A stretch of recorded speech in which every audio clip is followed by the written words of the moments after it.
The Indigo Rebellion. This video is brought to you by Unacademy in association with GyanCentral.com.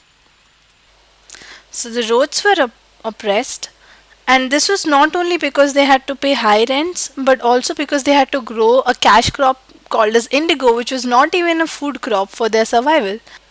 Due to the problems, all of them rose against the planters. In fact, by March 1859, thousands of Rhodes in Bengal refused to grow indigo and pay rents to the planters. The Rhodes even attacked indigo factories, armed with just swords and spears, bows and arrows. The women turned up to fight with pots, pans, and kitchen implements. Not only that, those who actually worked at the factory were boycotted. Now, back in those days, the planters did not collect the rent from the peasant directly. They had agents who were known as Govastas.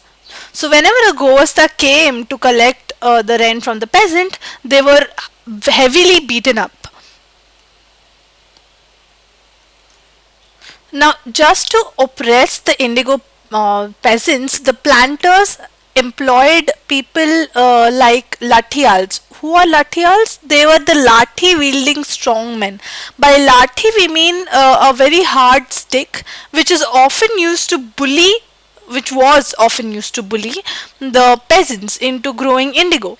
The Rhodes swore that they won't be bullied by the lathials. So rebellion was in air. But now the question comes, how did the oppressed actually rise up in rebellion? Because we don't get many chances to see that, do we? Now usually the oppressed doesn't easily rise up in rebellion until and unless they have a certain cause, some sort of a support, some sort of an inspiration that made them rise up and fight for their rights. So what were these reasons? First of all, we are talking about the time which was around 1859, which was immediately after the Great Revolt of 1857. This Great Revolt of 1857 had opened up people into revolting against the wrong. So that kind of gave the oppressed a certain inspiration to rise up and demand their rights. Now, by 1859, the Rhodes also felt that they had the support of the zamindar. Now, this happened because in some places the zamindars went around in villages urging Rhodes to resist the planters. Now, first of all, the zamindars did this because they were angry at the rising power of the planters.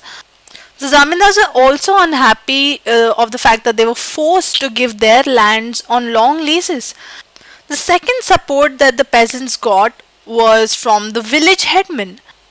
Now, the village headmen were angry that they were forced to sign contracts on behalf of the indigo peasants, and they mobilized the indigo peasants and fought many battles with the lathials.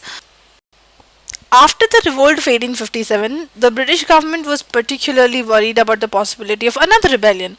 So, owing to this, the lieutenant governor toured the region. Now, the Rhodes thought that the tour was a sign of government sympathy for their plight. Now, one of the reasons that led the Rhodes to believe such a thing was that the magistrate in West Bengal issued a notice saying that the Rhodes won't be forced to accept the indigo contracts. So, what happened was that the peasants thought of it as Queen Victoria's declaration that indigo need not be sown. But in reality, Eden was just trying to placate the peasants and control an explosive situation. So the rebellion, instead of stopping, spread even more. Now, as the rebellion spread, intellectuals from Calcutta came to the indigo districts and started writing about the misery of the peasants, the tyranny of the planters, and the horrors of the entire indigo system. So the word spread, and worried by this rebellion, the government started bringing in military forces to protect the planters from assault. Then the government decided over bringing in something known as the Indigo Commission. This commission was supposed to inquire into the entire matter and provide them with a solution. So the commission actually held the planters guilty and criticized them for the forceful methods that they employed for cultivating indigo. So it declared that the indigo production was not profitable for the roads, but it also asked the roads to fulfill their contracts, their existing contracts, but they had the option of refusing to grow indigo in the future. So now the rebellion was settled, but the indigo production collapsed in Bengal. But all the planters just shifted their operation to Bihar. Now, by the late 19th century, synthetic dyes also came into the picture. This severely affected their business, but somehow they managed to expand their production still.